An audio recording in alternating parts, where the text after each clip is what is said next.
আসসালামু আলাইকুম ভিউয়ার্স আপনারা সবাই কেমন আছেন? আশা করি অনেক ভালো আছেন।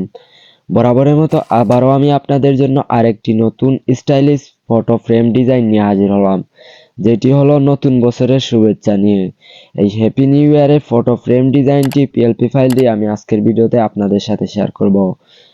তাহলে চলুন বেশি কথা না বাড়িয়ে আমরা ভিডিওর মূল কাজে চলে যাই। পিএলপি ফাইলটি ওপেন করার জন্য আমরা এই পিক্সেল অ্যাপসটি ওপেন করে নিব। আর পিএলপি ফাইলটি কিভাবে ডাউনলোড করতে হবে আর কোথায় পিএলপি ফাইলটি পেয়ে যাবেন তা আমি ভিডিওর শেষে বলে দিব। তাই বলবো না টেনে ফুল ভিডিওটি দেখুন। তারপর পিএলপি ফাইলটি ওপেন করার জন্য আমরা পিক্সেল ল্যাবে চলে আসি। তারপর পিক্সেল ল্যাব থেকে আমরা সেম প্রসেস, আমরা আগে যেই রকম ভাবে পিএলপি ফাইল ওপেন করছি সেম ভাবে উপরে 3 ডটে ক্লিক করব।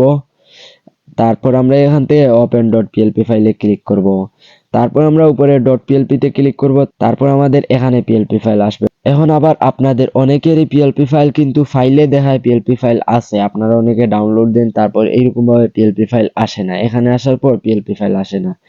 এরকম সমস্যা যাদের, তারা আমার সাথে যোগাযোগ করবেন, ভিডিও স্ক্রিনে হোয়াটসঅ্যাপ নাম্বার দেওয়া আছে। তাই আমি এখান থেকে নিয়ে আসলাম পিএলপি ফাইলটি। তারপর আমি এখান থেকে ব্যাক করবো। আপনারা পিএলপি ফাইলের উপর ক্লিক করবেন, তারপর এখান থেকে ওপেন এন্ড অ্যাডে ক্লিক করবেন, তারপর এখান থেকে ওকে চাইবে ওকে করে দিবেন, বা ওকে না চাইলে এরকম ভাবে চলে আসবে, আপনারা ব্যাক করবেন, তাইলে আপনাদেরকে এরকম ভাবে নিয়ে আসবে। এখন এখানে আপনাদের একটি পিকচার এনে অ্যাড করতে হবে। আপনি ছেলে অথবা মেয়ে হন, যে কারো একটি পিকচার এনে এখানে অ্যাড করে দিবেন। পিকচার অ্যাড করার জন্য আমরা আগের মতো সেম প্লাস আইকনে ক্লিক করব, তারপর ফ্রম গ্যালারি আমাদের গ্যালারিতে নিয়ে যাবে। এখন আপনি ছেলে অথবা মেয়ে যে কারো ফটো আনতে পারেন, আমি এই ফটোটি আনলাম। তারপর আমি এখান থেকে টিকমার্ক করব, আমি এইটি এভাবে বড় করে দিব। তারপর আমি নিচে মাঝখানে ক্লিক করব, তারপর আমি এখান থেকে টু ব্যাগে ক্লিক করব। রিলেটিভ পজিশনে যাব, উপরে মাঝ বরাবর এটা দিয়ে দিব, নিচের মাঝ বরাবর এটা দিয়ে দিব, তারপর এখান থেকে টিকমার্ক করব। এখন আমি এটা পজিশনে গিয়ে এরকম ভাবে একটু সরাই দেই, এটা আমি এই পজিশনে রাখলাম, তারপর এখান থেকে টিকমার্ক করব। এখন আমাদের প্রয়োজন হলো এটি সেভ দেওয়া। তারপর এখানে আমরা দেখতে পারবো উপরে শেয়ার আইকন আছে, আমরা এই শেয়ার আইকনে ক্লিক করব। শেয়ার আইকনে ক্লিক করার পর আমরা এখান থেকে সেভ টু গ্যালারিতে ক্লিক করব। তাইলে আমাদের গ্যালারিতে বর্তমানে এইরকম ভাবে সেভ হয়ে যাবে। আপনারা এইরকম ভাবে পিকচার তৈরি করার জন্য আপনাদেরকে ইনশট অ্যাপসটি ওপেন করতে হবে, আর অ্যাপসটির লিংক দেওয়া থাকবে ভিডিও ডেসক্রিপশন বক্সে, বা প্লে স্টোরে গিয়ে ইনশট লিখে সার্চ দিলে এই ইনশট অ্যাপসটি চলে আসবে।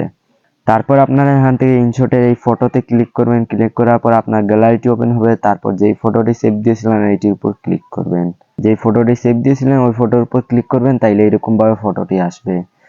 তারপর আপনারা এখান থেকে এই নিচে দেখতে পারবেন ব্যাকগ্রাউন্ড নামে একটি অপশন আছে, এই ব্যাকগ্রাউন্ডে ক্লিক করবেন। এই ব্যাকগ্রাউন্ডে ক্লিক করার পর এখানে কয়েক রকম ব্যাকগ্রাউন্ড পেয়ে যাবেন, এখান থেকে যেইটা ইচ্ছে এইটা দিতে পারেন, আমি এইটা দিলাম। তারপর এখান থেকে টিকমার্ক করলাম। তারপর আমরা উপরে এক্সপোর্ট আছে এখানে ক্লিক করব, তাইলে এইটি আমাদের গ্যালারিতে সেভ হয়ে যাবে। তাহলে ভিউয়ার্স, আজকের ভিডিওটি ছিল এতটুকু। আর হ্যাঁ, আপনি যদি এই চ্যানেলে নতুন হয়ে থাকেন তাহলে অবশ্যই চ্যানেলটি সাবস্ক্রাইব করে পাশে থাকা বেল আইকনটি বাজিয়ে রাখুন, যাতে এই চ্যানেল থেকে এরকম আরো নতুন নতুন ভিডিও আপডেট সবার আগে পেতে। ভালো থাকবেন সবাই।